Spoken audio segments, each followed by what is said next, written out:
د قبر عذاب دا ډیر سخت وي. جناب رسول الله صلی الله علیه وسلم فرمایي انما القبر روضة من ریاض الجنة. الحدیث قبر کې انسان د الله رب العزت د دنیا نه چې د رخصتي وشي او کله دا په قبر کې دفن کړی شي د دنه خپل رشتہ داران، حدیث کې راځي چې رشتہ داران د دنه روان شي، نو هغه آخري کسان چې د دنه قبر د خوا نه ځي نو دته بیرته واپس د روح میلاو شي او دته د هغه خپلو رشتہ دارانو د خپو هغه کړپا واوري. د دنه بیا د آخرت سوالات شروع شي، د آخرت معامله د سره شروع شي. که چرته یو انسان دیندار او صالح او د خپل زندگی د الله په فرمانبردارۍ کې تیره کړې وه، نو الله رب العزت بعد ته یو بهترین قبر او بهترین باغات ورکی او بهترین سکون به ورکی چې دا به هلته خوشحاله وي. او که چرته یو انسان د منځ او دس د احکاماتو د الله خیال نه ساتلی، نو بیا به دا همیشه دپاره په سخت عذاب کې او د قبر به ورته جهنم وي بیا. او ناشنا ناشنا لړمانان او مارانو سره به د سر حضرت عمر فالنفوري رحمت الله علیه دا یو عالم دی، د یو ځای کې داسې نشست کو، خاص کر ټول ډاکټران ناست، نو هغه ډاکټرانو ته بیان کولو قبر کې به داسې حالات دي داسې حالات دي. نو یو ډاکټر پې سوال وکړو، وایي حضرت تاسو وایي چې د قبر کې به ماران او د قبر کې به لړمانان او داسې داسې عذاب وي، دا خو موږ ته نه ښکاري، نو دا به څنګه وي؟ دا خو موږ قبر وباسو ولته خپل مړی دفن کو، بس شنخته پې بندي کو، خاوره پې ور واچو. نو حضرت ورته فرمایله وایي تاسو چې دی نو مریض چیک کوي، تاسو وایي چې یاره ته د شوګر دی، نو وایي تاسو دا شوګر ما ته وښایي دا څنګه دی؟ یا وایي تاسو مریض چیک کوي چې یاره دا نمکیات کم دي یا دغې چې کم دی نو درد دی یا د بلډ پریشر های دی، نو وایي دا ښکاري تاسو ته؟ نو هغه ورته ویل وایي حضرت ښکاري نه، خو یو خو یي که نه. نو حضرت عمر فالنفوري رحمت الله علیه ورته فرمایي وایي دغه شان دام ده که نه، ښکاري نه خو یي، څنګه چې تاسو تسلیموئ نو دغه شان. نو الله رب العزت په دنیا کې چې څنګه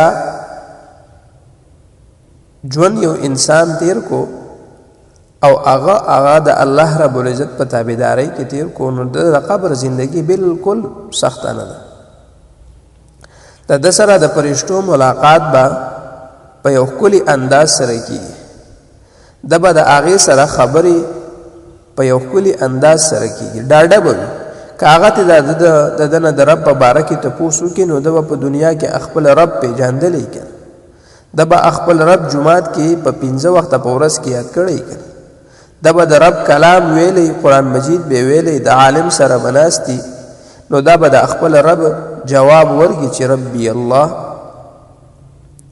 که چېرته ده نه د پیغمبر باره کې تپوس وشي، نو دته به پیغمبر که په دنیا کې د پیغمبر په سنتو باندې عمل کړو، د پیغمبر سره محبت کړو، د جناب رسول الله صلی الله علیه وسلم افعال اخلاق اختیار کړي، نو هغه ځای کې به د بیا څه مشکل نه وي.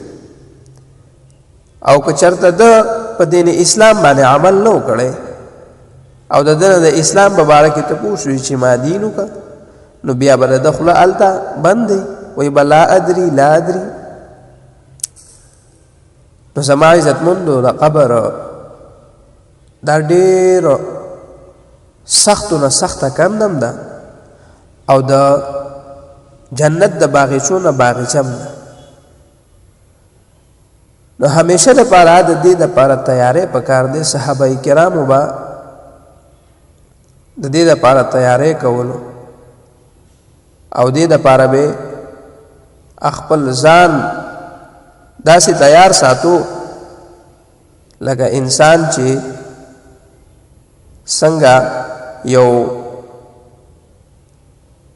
خادي رارواني او هغې ته خپل ځان تیاری، داسې به چې دی صحابه کرامو دې قبر ته ځان ساتو تیارولو. او اصل کې د قبر د عذاب بعضې خلک وایي یاره دا څنګه دی او دا به څنګه وي او چې هلته دې دفن کړو نو څنګه به جنتونه وینم او څنګه به چې کوم دی دا تنګ ځای دی دا به څنګه داسې کولاو شي او دا خو موږ دونه وړوکې دغه وکړو کنده وکړو او دا څنګه غټېږي داسې. نو زه به تاسو ته یو مثال درکړم. کله چې انسان د شپې اوده وي او دا خوب ویني نو په دې خوب کې دا څوک عمرې له لاړ شي، څوک حج له لاړ شي، څوک بهر ملکونو کې ګرځي، څوک چې کوم دی په ټول علاقه کې وګرځي، څوک پکې مړی ژوندي وکړي، څوک وایي تا سره مې لیدل وکړه، څوک وایي دا مې خوب کې ولیدو، څوک وایي پلانکي عالم مې خوب کې ولیدو. حالان کې هغه خو په کټ کې پروت دي. دوه ورونه به یو کټ کې پراته وي، یو به خوب ویني چې هغه به ګرځي په ښارونو کې بازارونو کې، بل به خوب ویني هغه به ګرځي په حرم شریف کې بیت الله شریف کې، دواړه په یو کټ کې به پراته دی خو د کټ نه دي پاسې او دا دواړه د یو بل نه خبر هم نه دي یاره چې دا څه کوي او دا څه کوي، یو بل نه خبر هم نه دي. دغه شان چې لکه دا په دې کټ کې پروت او دونه لرې سفر سړی په خوب کې ومکي او بیا هغه محلات او هغه عجایب هغه وویني او د هغې نه پس بیا هغه په خپل کټ کې پروتي. دغه شان دا الله رب العزت دا قبر دا سیستم ورته داسې آسان دی او دا خو که موږ د ښودلی چې یاره په فلانکي کس باندې چې کوم دی دونه عذاب دی، په فلانکي کس باندې دونه عذاب دی، نو چا به په دنیا کې ژوند تیر کړی وی، چا به روټۍ خوړلی وی، چا به خوشحالي کړی وی. ولې د سړي پلار مړی یا د سړي مور مړی او هغه ته پته لګي چې ډېرې ورته ګوري چې یاره زما په پلار باندې، زما په رور باندې، زما په والده باندې داسې عذاب شروع دی، نو په دنیا کې بیا د ژوند نه شو تېرولی. دا خو بیا د دنیا ژوند ټول له ټینشنونو نه ډک.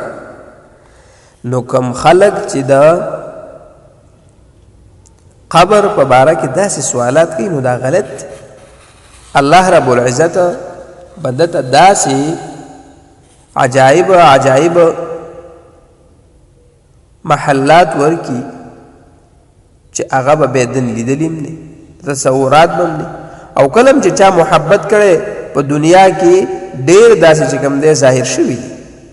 د حضرت لاهوري رحمت الله علیه قبر، د هغه د قبر نه خوشبو نه وه چالو، زندګي ټوله د قرآن خدمت کې تېره کړې وه، ډېر لوی مفسر او چې کله دفن کړی شو د قبر نه خوشبو چالو شو. شیخ الحدیث حضرت مولانا ډاکټر شیاری شاه صاحب رحمت الله علیه د قبر نه خوشبو نه وه. شهید ناموس رسالت حضرت مولانا سمیع الحق شهید رحمت الله علیه د قبر نه خوشبو نه وه روان. الله خی کړي هغه خلکو ته چې دا کم خلک د دې په باره کې ناخبره ځان دې نه خبره هغې ته الله رب العزت دا خی چې دنیا کې ښه ژوند تیر کا، دنیا کې ښه زندګي تیره کا، الله رب العزت به تا ته د دغه قبر نه د جنت هغه ثمرات شروع شي. او که زندګي دې خرابه تیره کړې وه، د الله په نافرمانۍ کې دې تیره کړې وه، نو بیا به ستا د جهنم حالات د دغه ځای نه شروع شي. او دا عقیده حیات النبی دا چې کوم دی زمونږ د اکابر علماء دیوبند عقیده هم ده چې دته په قبر کې سزا او جزا دا بنده ته میلاوېدی شي. نو زما عزتمندو قبر دپاره تیاری دا پکار دی او مونځ اودس ټیم باندې کول پکار دي. قبر ته داسې تیاری پکار